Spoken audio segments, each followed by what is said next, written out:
All right, so it's time for exam review 2. So first of all, you need to know your vocabulary words from chapters 3, 4, and 5. They're on your handout and they're on the videos. So the first example we're going to look at is construct a frequency table. Which side effect was the most common?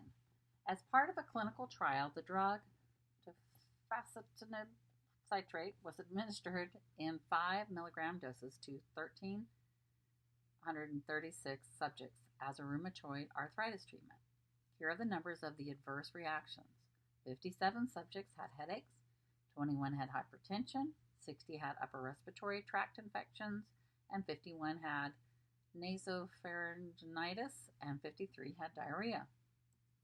So we need to make a chart with the adverse reactions, the frequency, the relative frequency, and over here, this part right here, the work, this would not be in your chart. This is just so you can see what I'm doing. So for the headache, we had 57 as a frequency, and our relative frequency, the work, is over here. So if we add up all of our adverse reactions, the 21, the 53, the 60, the 51, and 57, we get a total of 242. So our frequency is 57 divided by the total of adverse reactions gets us 0.236, which is 23.6% relative frequency. For hypertension, there was 21. So 21 out of the 242 gets us 0.87, which becomes, that should be 0.087, not 0.87. It's not 87%, it's 0.087, which gets us 8.7%. Upper respiratory tract infection is 60. Taking 60 divided by 242, we get 0.248, and that becomes 24.8%, moving our decimal place over. Nasopharyngitis is 51. Oh, we're going to have another typo here. 51 divided by 242 equals 0.211. So it's 21.1. So this should be a 1 right here, and there should be a 0 right there. For diarrhea, that is 53 over 242 gets us 0.219, which is 21.9. And then here's your total. So this is when I added these up. This is where I got the 242 that I am dividing by. And when I add all of the percentages, I get 100.1%. Remember, it can be slightly off. It could be like 100.1. It could be 99. As long as it's really close to that 100% or that total of 1. So the most common side effect when we look at this is an upper respiratory tract infection. With a count of 60, it has the highest frequency. Okay, here we're going to describe the data set and state graphic display type, and we're going to explain. First, for the data set, describe the data as qualitative or quantitative, and then state the type of graphic that you believe would be most appropriate for displaying the data, if they were available, and explain your choice. So our data set is the colors of cars involved in fatal crashes last year. So is that qualitative or quantitative? Well, it's a qualitative because it's a color. And remember, that's a qualitative part. It's not something that we can quantify. A Pareto chart or pie chart would work well, but the Pareto chart would do a better job of showing the most frequent color among cars involved in fatal crashes. Let's look at a graph. Consider the graph of median salaries of males and females in recent years. What general trends does the graph convey? Well, that males consistently have higher median salaries than females. And we can see that because the males are blue and the females are like a maroon color. And both males and females have steadily increasing salaries over time. We can see that the female salaries go up and so do the male salaries. We want to redraw the graph as a multiple line graph with 2 lines. Briefly discuss the advantages and disadvantages of the 2 different representations of this particular data set. So here's the line graph. All we've done is, instead of having bars, we now have lines that would flow along the tops of the peaks there. And so we can see what's going on with the annual salaries. Do you note there's a difference here from 0 to 40,000? This one just starts at 20,000, where the pay is starting at for the women. And so the graphs look similar in their rise and fall, but it's a little bit lower placed. So the multiple line graph makes it easier to examine the trend over time. Also, the line graph is less cluttered, so the information is easier to understand and interpret. So when we look at this, we just see the 2 lines. We're not having to look between all the graphs and the colors that are going on up there. All right, misleading graphs. In a survey conducted by Kelton Research, 1,004 adults were asked to identify the sounds that they find most annoying. In response, 279 chose jackhammers, 380 chose car alarms, and 128 chose barking dogs. 209 chose crying babies. An illustrator depicts these results by using images of ears of different sizes. How might such a graph be misleading? What is the general name for the graphics that use drawings of people or objects? Well, the numbers of respondents in the different categories are one-dimensional data, but the images of ears will have at least 2 dimensions. So the data will be distorted, because think about when we did the example with the dollar bill. You start looking at the ear, because it's going to grow in size, it's going to increase the area, or if it decreases, it decreases the area. And the general name for a graphic using drawings of people or objects is a pictograph.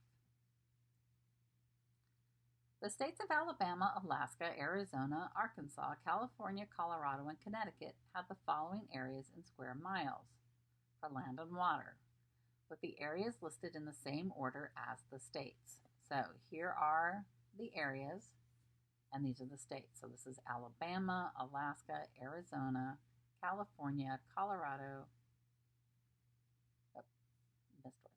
Alabama, Alaska, Arizona, Arkansas, California, Colorado, and Connecticut. We need to find the mean and median for these states. So we add them all together. Remember, to find our mean, our average, we add them all together and divide by the number we have. Well, we have 1, 2, 3, 4, 5, 6, 7 states.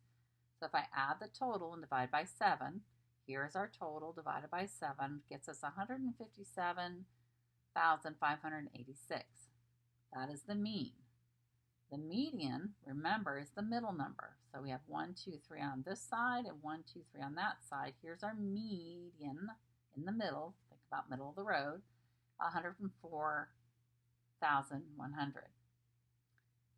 So which state is an outlier on the high end? Well, if we look at the high end, that's the 615,200, and that would be Alaska. If we eliminate Alaska, what are the new mean and median for the data set?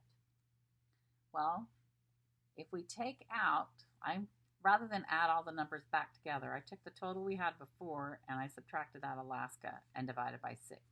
I felt like the math was a little bit easier to do that way, but instead you could take out this data and you could just add those together. So that gets us median of, or mean, sorry, of 81,317 square miles. And the median would be, now we don't have this data set, so now we have to look at the 2 in the middle. That would be these 2 here, divided by 2, which gets us 78,650 square miles.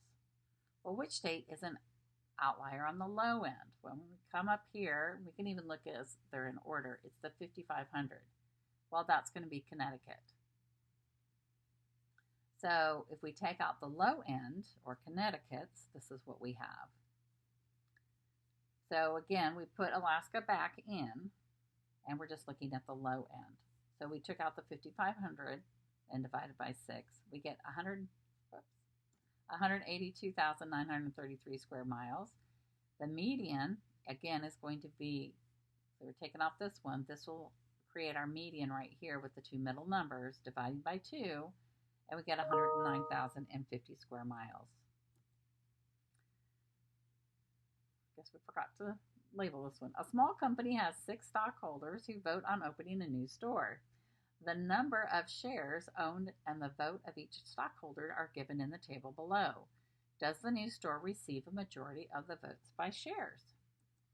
Well, the outcome is a no, because when we do the math, we take all the no votes. We have 3,000, 1,000, and 500 for a no vote. That gets us 4,500 no votes.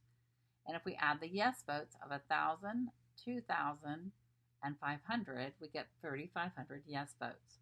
So that's where our outcome will be no. Describing distributions. We're going to answer the following questions for the weights of 240 adult airline passengers, consisting of 80 females and 160 males. So how many modes would you expect for the distribution? Well, you're going to have a mode. Remember, that happens the most. You'll probably have one for the women and you'll have one for the men. So we would expect to have 2 modes. Now, this is the closest graph I could find that would look like it. This, it would actually be reversed, because the female mode would be the lower one and the male mode would be the higher mode. But that might help you see where we're going to have that. Would you expect the distribution to be symmetric, left skewed, or right skewed? Well, left skewed because there are a larger number of males and they typically weigh more than females. So we're going to see that there's more males. There's 160 versus 80 females. So there's twice as many males. So we're going to expect a bigger lump over here on the males, and then it'll skew this way. We need to find the range in standard deviation. So listed below are the numbers of the starting lineup of the New Orleans Saints when they won their first Super Bowl football game. Now, first of all, we're looking at the jerseys. Does it make any sense to do the range and standard deviation for this? Probably not, because they're just jersey numbers. It's not going to tell us a whole lot. But this was the example we have, so this is what we're going to do. So here are the numbers listed right here. The first thing we need to do is find the range, because they want us to find the range in standard deviation. So the range is taking our high value of 88 minus our low value of 9. We have a range of 79. The standard deviation result will be 31.9. I'm going to show you how we're going to get there. So we're going to take the mean, because we've got to use that. That's our X bar. So the mean, we're taking all of the numbers on the jersey. We add them together. There are 11 numbers, so we're going to divide it by 11, and we get a mean of 50. Now we need to find X bar. I see that in my chart here, my bar is not all the way over, so I'm not sure why, but we need to find, remember, their mean is X bar. So we got to find X minus X bar and X minus X bar quantity squared for each X value, and then we got to find the sum. So we got to take each of our data values, that's our X, and then we got to subtract out the mean, which is X bar. So notice those are all 50. So I'm taking first one, 9 minus 50 equals negative 41, and then I'm going to take that and square it and get a total. 23 minus 50 equals negative 27. I'm going to take that, square it, and get a number. And I'm going to do the same thing for all of these values. They all get minus 50 from them. If they have a negative, they still become a positive. You should have all positive values here. All positive values. Because when you square a number, it's always going to become positive. Now, remember this little e here is our summation. So we're taking our summation of all of that, which means we're just going to add all these together. So I'm adding all of these totals, and I get 10,178. Now, remember, this is our formula for standard deviation. So I'm plugging in the values I found in my chart. So I have 10,178 as that summation. And then I had the N is the total number of values we had. So I had 11 jersey numbers minus 1 gets us 10. So I take this divided by 10, taking the square root of it, I get 31.9. Now the following data set give the driving speeds in miles per hour of the first 9 cars to pass through a school zone and the first 9 cars to pass through a downtown intersection. We're going to find the mean, median, and range for each of the 2 data sets first of all. So we're going to do it for school and downtown. For the school mean, we add up all of our numbers. Now I went ahead and put them in order because I also got to find the median. And there are 7 values, so I divide by 7, and I get 138 divided by 7, which equals 20. My median is my middle number at 19, and my range is 25 minus 17, which is equal to 8. For downtown, I did the same thing. I put them in numerical order. I have, that should be a 7. I have 7 of them. So 212 divided by 7 equals 30. So here is my mean for, here is the mean for my downtown. And then here is my median, which is my middle number. And my range is 36 minus 24, which is equal to 12. So give the 5-number summary and draw a box plot for each of the data sets. Well, we know the median because we already found that, which is 19. I know my minimum is my lowest value, and my max, my max should be 25 right here. Sorry about the typos. That should be a 25. You can see it down here is correct. Now, I need to find my quartiles. Remember that once you find, let's see if we can get our marker here.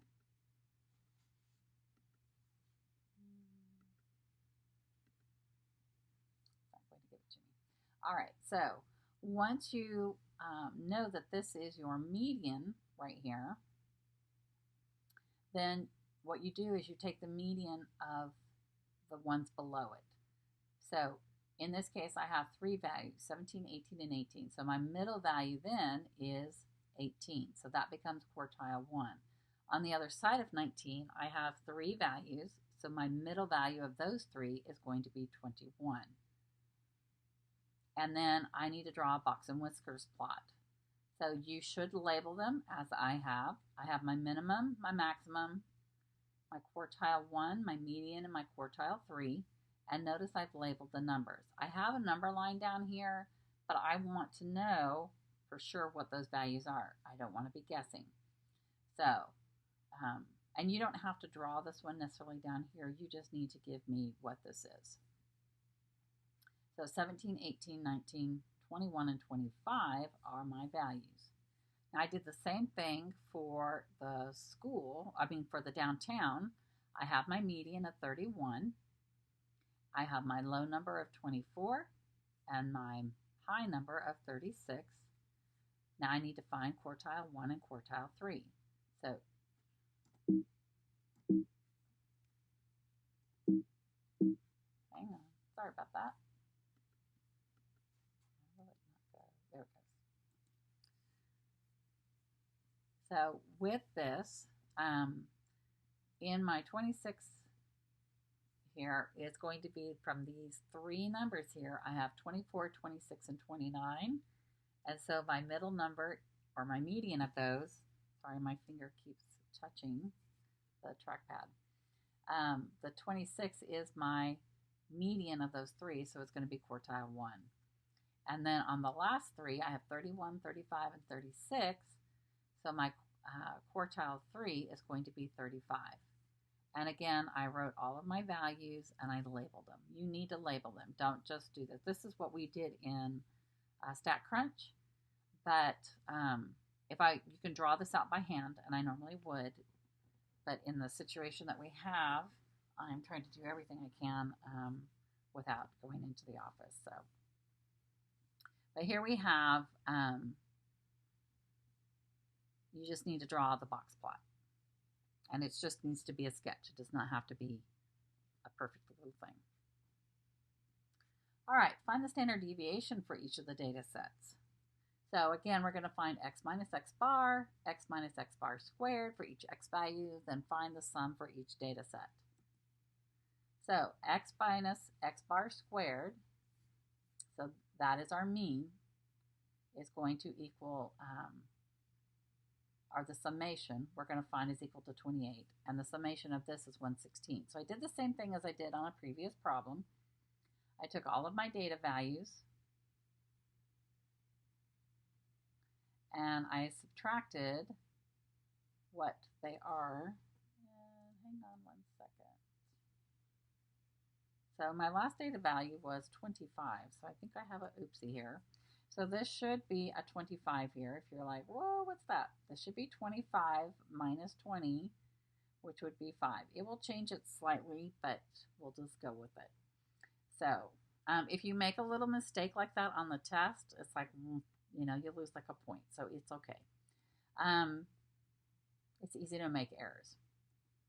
So, and over here we would have, we're taking away our mean of 30. Here we took away our mean of 20. And again, you're squaring each of the values. So we would then have our summation equal to 28 divided by 7 minus 1, which is 28 divided by 6, gets us 4.7, which is 2.2. Over here we take 116, our summation, divided by, we have 7 data values for that one as well, divided by 6, and we're going to get 4.4.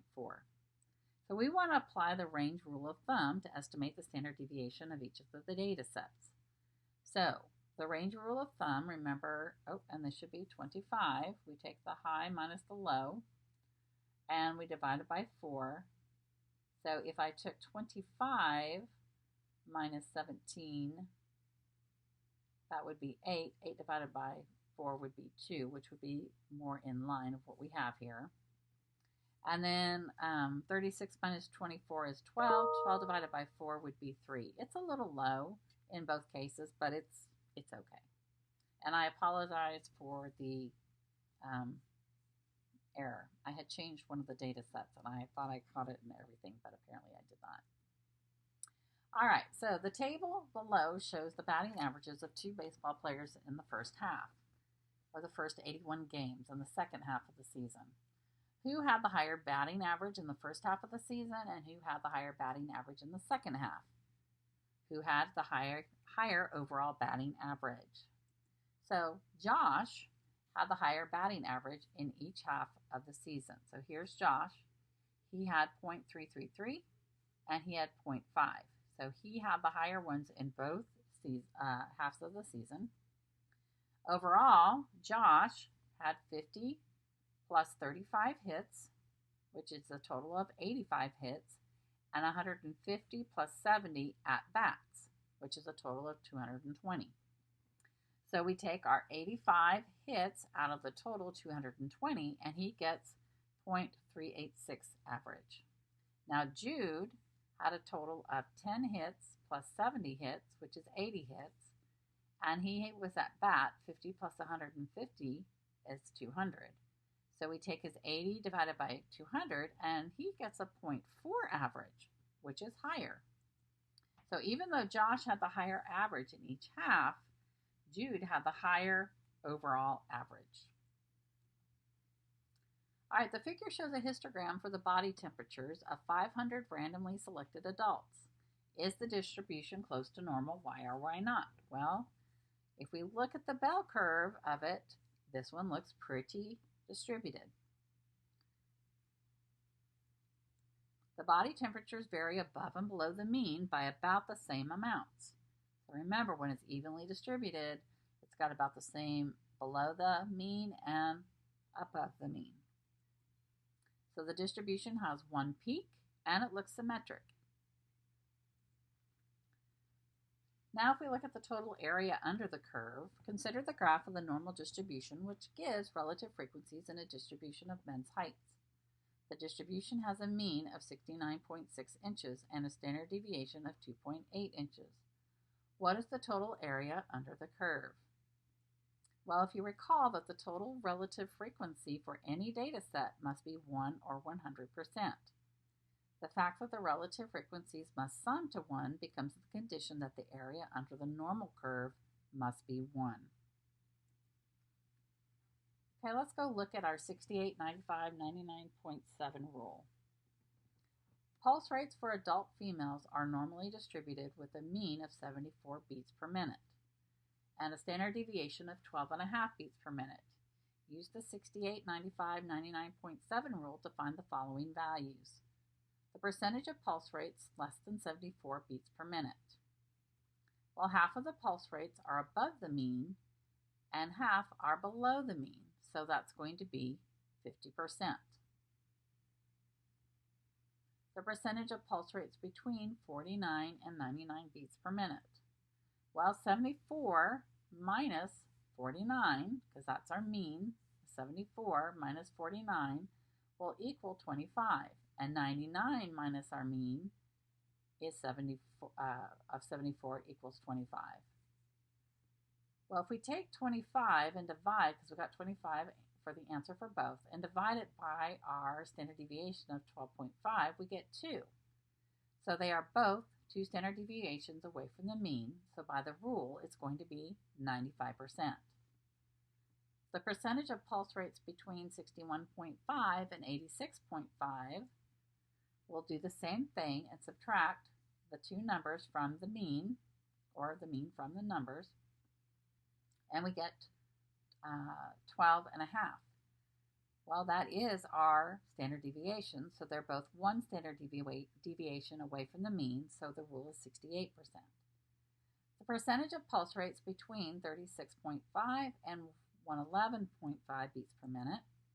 So again, we're going to subtract them from the mean, and we get 37.5 for both. Dividing that by 12.5, we get 3. So they are both, that should be 3 standard deviations away from the mean. So by the rule, they are 99.7%. The percentage of pulse rates greater than 99 beats per minute. Well, 99 is 2 standard deviations away. We found that out in Part B from the mean. The rule tells us that about 95% of the scores are within 2 standard deviations of the mean, so about 5% of the scores are more than 2 standard deviations from the mean. But since it's for one side of the distribution, because the question was greater than 99, we have to split that in half. So 5% divided by 2 will get us, that should be 2.5%, not 2 slash, 2.5%. So 99 divided by, or 2.5% of our values will be above 99. 2.5. All right, Z-scores. The heights of adult American males are normally distributed with a mean of 69 inches and a standard deviation of 2.8 inches. The U.S. Marine Corps requires that males have heights between 64 and 78 inches. What percentage of males are eligible for the Marines based on height? So again, look for eligible versus ineligible. Make sure you pay attention to that. So for 64 inches, we take our Z-score. It's going to be equal to our data value minus the mean divided by the standard deviation. So we have our data value of 64 minus 69 gets us negative 5, divided by 2.8 for our standard deviation is negative 1.79.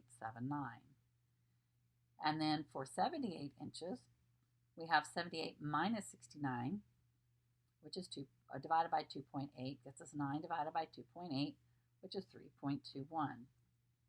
Now the Z-score table, if we come over here to our Z-score table, we go to negative 1.7 and come down from 9, we get 0.0367, which is 3.67%. And for 3.21, we go all the way down to 3.2 to the 1, and we find that it is 0.9993, which is 99.93%.